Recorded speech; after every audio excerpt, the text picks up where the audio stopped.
All right, well, welcome to the Wealthy Ironworker here, and today's podcast episode, I'm going to talk about the election cycle. More specifically, we're going to talk about the Virginia election cycle.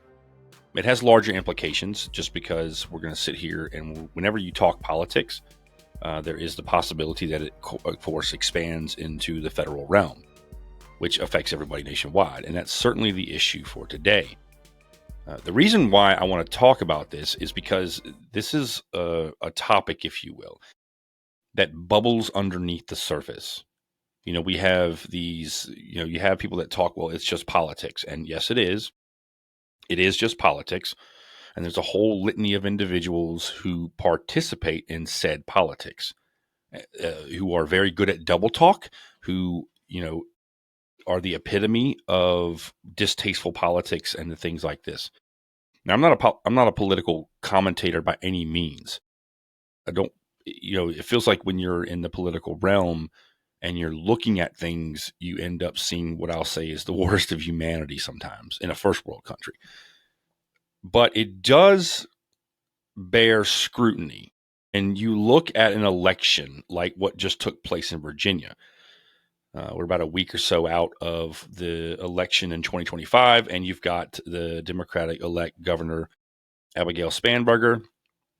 And it was if you are on the right, or excuse me, if you're on the right, if you're on the left, but that right side, like you wanted, let's say, Democratic, control of all three in the Virginia state capitol, then you've got that. You've won. And the thing that I find interesting, because I was on Reddit, again, I find a lot of interesting topics to potentially knock around and talk, is, in one of the labor subreddits, somebody was asking about a full repeal to right to work. The only state, Michigan has done it. It was here, within the past 4 or 5 years. I forget what year it was. It's the only one. The rest of the states across this country, from a right to work perspective, there was a push, and this is where it kind of became adopted in the mid to late 40s, let's say post World War II. That's where Virginia's right to work law was first enacted. And so there's a whole litany of states that adopted it around that time frame. And then you saw a push, let's say, in the 2010s, and this was primarily in the Midwest, when you had far right governors, if that's what you want to call them. You had Republicans, is what it really boils down to, that would just, the first time, I think it was in Kentucky, I believe, like the first time that they had complete control, the first thing they did was vote to get right to work. And so, and you might be, there's a few questions I'm sure that are knocking around in your head about the concepts of right to work and the realities, but I want to talk about those. I could do a complete mini series, if you will, discussing right to work. I'm going to touch on some of the highlights here. I'm not going to do a complete deep dive in this podcast episode, but I will be talking about some of the underlying things that I think definitely need to be brought to the front and highlighted to a significant degree. So, first up, let's go ahead and illustrate or define, if you will, what right to work really is. It's a very disingenuous name. If there was ever a piece of propaganda that was, let's say, titled correctly, just from a propaganda perspective, it would be right to work. Right to work, if I were to define it the way that pro people for right to work would say it is that this individual has a quote unquote right to work. And what that means then is that, oh, well, I shouldn't be required to join a union, if you will. Now, on the surface of this, and this is why it's such an effective piece of propaganda, on the surface of this, you'd think, well, that makes sense, except it's a very disingenuous attempt to erode unions of not only their power, which if you go back and you listen to any of the podcast episodes, that will clearly tell you that a union is nothing more than a collective group of people who come together and they collectively bargain with employers. That's what that is. It's not this like gigantic machine that just tramples over people. That's ridiculous. It's an effective piece of propaganda that's sold to to tell people that unions are this way. And I come across this all the time. There's a whole host of individuals who don't know what unions are because they just don't know. I'm not, and so then it becomes incumbent on me and others who are in particular spaces to educate, to get the word out, to try our absolute best to tackle propaganda, to deal with misnomers and these, what I'll say, are disingenuous individuals who are very intentional about what they do when it comes to smearing unions. It's 100% effective in a lot of ways. And part of the problem is that we don't correctly define and just push back on narratives. So, from a certain perspective, let me make sure that I'm very clear on this. Unions are nothing more than a collective group of people who come together to represent and to have representation and to negotiate under a quote unquote collective bargaining agreement, which is a contract for better pay, better job site conditions, better security, etc. There's a whole I mean, this whole thing is an entangled web when we start talking about right to work and at will employment, etc. But I want to make sure I take the time to define that. And so when it comes to right to work, if you will, what it does then is seeking to deprive a collective group of people of funds. Make sure that you hear me on this. Its intent is to defund the collective group of people of money so that they are far less apt to be able to negotiate properly on the behalf of the individuals who have come together to collectively bargain. How does it do that? Because what right to work does in its most simplest form is it allows the quote unquote free rider problem. Now, free riders, this is you will not hear this discussed from the individuals who are pro right to work. They want to ignore the free rider problem. And the free rider problem, what the free rider problem does is it allows individuals to effectively get all of the conditions and all of the benefits without that came from a collective bargaining agreement enacted by collective people coming together. And it allows them to get all of those benefits without paying dues, without paying, or to, if you want me to really equate it to something that everybody partakes of, is it allows you all the benefits and everything that you get from being in the collective society without paying taxes. That is exactly an apples to apples comparison, because you're getting the infrastructure benefits. You're getting plumbing, you are getting the roads, you're getting the schools, you're getting everything that comes along with the benefits of being a citizen. Pick your city, pick your state, doesn't matter, but you don't pay taxes. And you don't pay taxes because there's a law that says you are able to, I've got a right to live. And I'm using air quotes for those of you who might be consuming this podcast content on audio, because that's the thing. I got a right to live and I don't want to have to pay taxes because I disagree with how the government is spending my taxes. That's the same argument they use when it comes to unions. They say, I have a right to work. I want a right to freeload. And so we're talking about somebody's quote unquote privilege as opposed to their responsibility to contribute to what the collective have achieved for them. And that, in its most basic sense, is what right to work is and how disingenuous it really is. And so when we can explore this concept later, and we will, for to be sure. But in the background, what you need to know is that at least in the state of Virginia or the Commonwealth, what you have now coming into 2026 is you will have a Democrat governor, you will have a Democrat lieutenant governor, you will have a Democrat attorney general, you will have a whole host from the House and the Senate, you will have quote unquote supposed pro labor individuals in elected office. And what you are going to listen, what you're going to hear me read to you, I don't want to be accused of plagiarism, but what you're going to hear me talk about just a little bit is the incoming governor's statement about not supporting a full ban on right to work, a full repeal, if you will. So just a touch more of some political savants and a little bit of history from the Commonwealth perspective before we dump into this.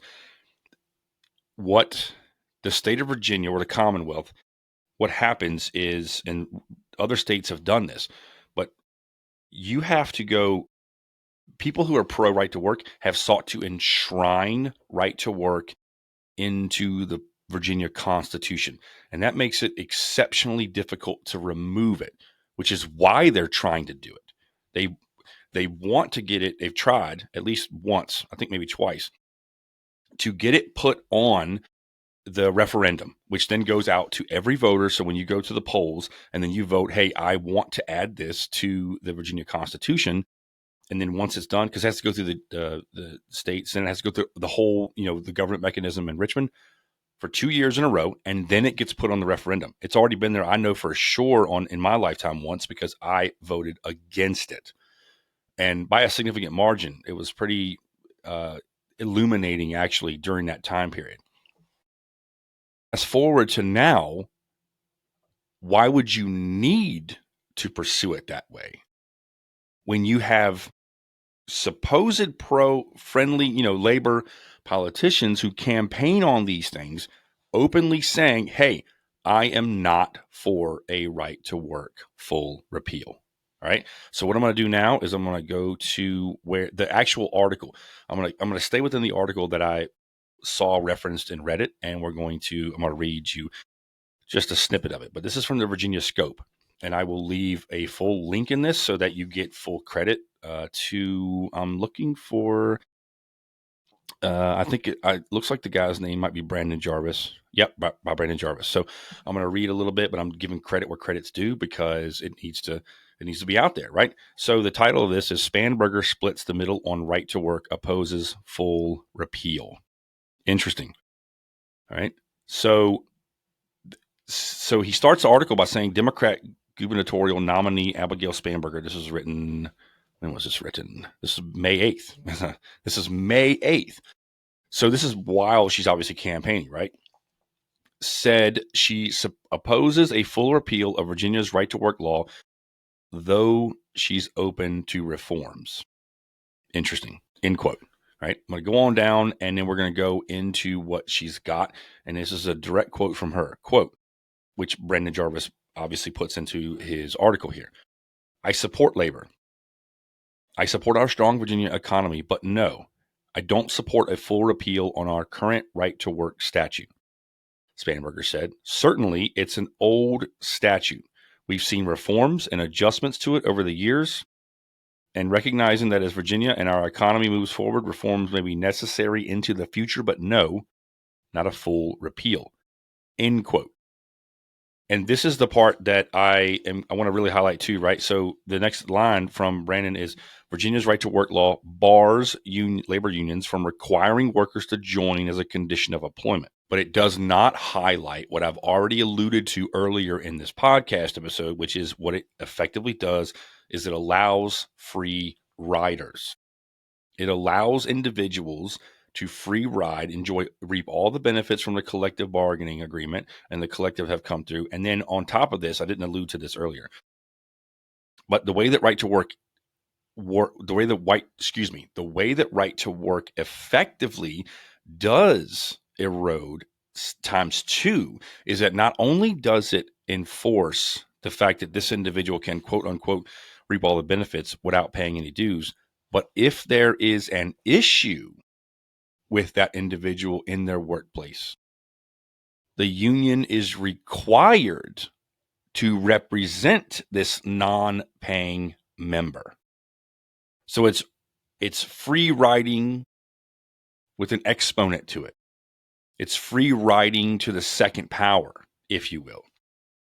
And that's the major issue when you've got something like this. When you've got an incoming Democratic governor who opposes a full repeal on right to work. And you can give me word salad if you want to, and you can give the rest of the labor movement in the state, in the Commonwealth of Virginia, and everyone else a dodgy. And she is not the first, by the way. Let me go ahead and say this. She is not the first person that has been in the spotlight, if you will, from a Virginia perspective, to tread lightly and walk and use word salads and discussions to avoid having to address this issue. To avoid, you'll say it to my face and you'll campaign that you want union individuals, union families, which is a very large voting bloc, I might add. You'll say this and you want these individuals to be in your corner. But where it really merits, like if you say you support strong labor, then show me you support strong labor. Don't tell me you support strong labor. I live in Virginia, not Missouri, but I'm still going, hey, show me. Show me that you support strong labor. She is not the first. Terry McAuliffe, all right? In the same article, when you scroll down, 2021, quote, 2021 Democratic gubernatorial nominee Terry McAuliffe often avoided directly answering the question. During his first term, which ended in 2018, he supported keeping the law on the books. So what you have then is you have Democratic politicians who say, I am very pro-labor, and there's very little that's pro-labor from a legislative perspective than seriously considering repealing right to work because of the mechanisms that are being used by anti-union individuals to erode workers' rights by reducing the amount of money that unions, that collective group of people that come together and are able to use that money to better represent their members and to better get better benefits and et cetera, and to erode that monetary base. That's exactly what's taking place. And it's very, I'll say it, it's very disheartening. It's very disingenuous for politicians who are supposedly, quote unquote, pro-labor to then sit here and advance the cause and say, yeah, I'm pro-labor, I'm pro-Virginia economy. Of course you're going to be pro-Virginia economy. You're running to be the Democratic governor. What are you talking about? And it's very disingenuous for individuals to sit here and not look to exercise the power that you have and have been elected in the position that you're going to be in to repeal right to work at the state level. At the state level, when you have the power to do so and push that issue. And then, and here's the very disingenuous part on her behalf, quote from the same article, one of Abigail Spanberger's final acts in Congress was co-sponsoring a bill to repeal right to work laws in all 50 states, end quote. Let me read that to you again. One of Abigail Spanberger's final acts in Congress was co-sponsoring a bill to repeal right-to-work laws in all 50 states, end quote. What do you do with that information, knowing that there has been legislation pushed out at the congressional level where an individual has said she supports repealing right-to-work in all 50 states, but does not do it at the state level, which is where it really should be done in the first place? And here's the slippery slope, is that what's good for the goose, if you will, is good for the gander. So at the federal level, we'll sit here and we're disingenuous people as a whole. And so at the federal level, I and other individuals who are pro-labor would celebrate this ban on right to work or repeal right to work at the national level. But I would say boo to the opposite, to a national right to work law. I don't think that fight belongs at the federal level. There are if you ask me, there are other far more important pieces of legislation when it comes to labor, like making organizing a lot easier, as opposed to a right to work repeal at the national level. And this is exceptionally true in my own state, where you have a governor who has pushed legislation at the federal level to repeal right to work, and yet you have the possibility, the very real possibility of pushing a repeal at the state level, and you have gone on record to say that you don't support that. And to add fuel to the fire, if I may, anti-union individuals have continually pushed let's get right to work on the Constitution. They're trying to push, I'll just use the left and right analogy, but they're trying to push this to the right when we should be pushing it to the left if you have that power and that opportunity. Because right to work, quite simply put, is wrong.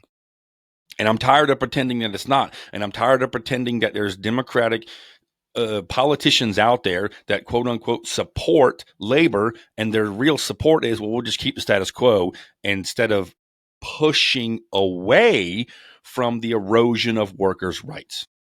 And that's the reality. That is the reality. And it's disingenuous, it's disheartening, and it's very unfortunate. So if you are listening to me in this podcast, and you reside in the state or the Commonwealth of Virginia, or you happen to reside in another state that is underneath right to work, it just consistently erodes workers' rights, erodes a collective group of people who are coming together to sit here and reinforce that they want better wages. And it's not this big, gigantic machine that people make it out to be. And for some reason, when we start talking about unions, they very cleverly neglect to talk about how undemocratically corporations are set up, et cetera, and all the things, the nefarious things that they do. And we put like this microscope on unions. If you are listening to me and you live in a right to work state, and maybe you even live in the Commonwealth of Virginia, I highly encourage you to share this podcast out, that there needs to be a national calling starting at the ground roots level, where we share clips like this and we start talking about the fact that I'm tired of politicians and their empty words and their wordsmithing and their word salads to avoid having the real substantive conversation about a right to work repeal at the state level, which is exactly where that fight belongs. And you won't even initiate and commit to that fight itself. It's exceptionally disingenuous, and it's part of the reason why individuals get so frustrated with politics in general and politicians in particular, because they're good at double talk, and they should be ashamed. I said it. They should be ashamed. If you campaign on pro-labor, and if you sit here and tell me and the constituents of Virginia that you're not for repealing right to work, tell me what reforms you have in mind. Tell me what reforms that you have in mind that will cement and that will take away the free rider problem, and that will take away all the major issues that right to work brings. Not to mention, and this is a whole different podcast episode, but not to mention the increase in accidents that come with right to work. It's demonstrably proven. It's a real thing. Tell me what you plan on doing instead of engaging in word salad. I want to know. And for those of you who are listening, this is what we're dealing with, right? This is what you get. Individuals who are very good at double talk. And I'm starting to question the reality that maybe some of these people campaign on these promises with no real intent of addressing any of the problems. Why? So they can campaign on them some more. If we solve the problem, we got to find another problem to solve. And it's very unfortunate. So if you live in the Commonwealth of Virginia like me, and you would like to see a repeal and right to work, I understand your frustration completely. So what needs to happen, what should happen, and what I hope happens is that what you'll do is you'll join me. We have no better opportunity to reach out to elected officials and to be able to clearly state this repeal of right to work should be prime thing in Richmond. It should be something that we should seriously see coming down the pike. If you like this video or this podcast, leave me a note in the comments and let me know, right, that you enjoyed this conversation and that you'd be interested and willing to share and engage. And if you disagree with me, you can also leave it into the comments. But right to work, it's wrong. It's disingenuous. It's an effective piece of propaganda. And I'd like to take a sledgehammer to that piece of propaganda. Now, for all of you who are in the trades, you know exactly what I'm talking about. And for those of you who don't, come back to this podcast platform because we have a lot more content coming out. You can go to the website at www.thewealthyironworker.com where we explore a whole host of subjects. And there's no shame in you having to say, I don't know. Nothing wrong with that. Get educated. Become better at what you're doing, understanding that your the anti-union individuals have effectively lied and used an enormous amount of propaganda to basically tell you, oh, there's a whole host of things. I've got podcast episodes talking about, I think it's called misconceptions about unions or something to that effect. There's like 3 different episodes about that. Serious misconceptions. Let's continue the conversation and let's put pressure on politicians. If you're pro-labor, and it doesn't have to be in the Commonwealth of Virginia, by the way. You could be anywhere else in another state that has right to work. If you say you're pro-labor, don't give labor, anybody who works, by the way, that's labor, don't give us empty promises. Don't give us word salad and talking out of both sides of your mouth. Show me the results. Show me your thought process and your political savviness and what you intend to do by showing me what legislation that you intend to support, and then act on it. All seriousness, act on it. It gets old, and it gets old real fast when you play politics with such an important subject like this. And that's going to conclude the podcast episode. Again, I'll leave a link to this article from Virginia Scope. The title was Spanberger Splits the Middle on Right to Work, Opposes Full Repeal. Thank you for listening to this podcast episode. Stay safe out there and come back for the next episode.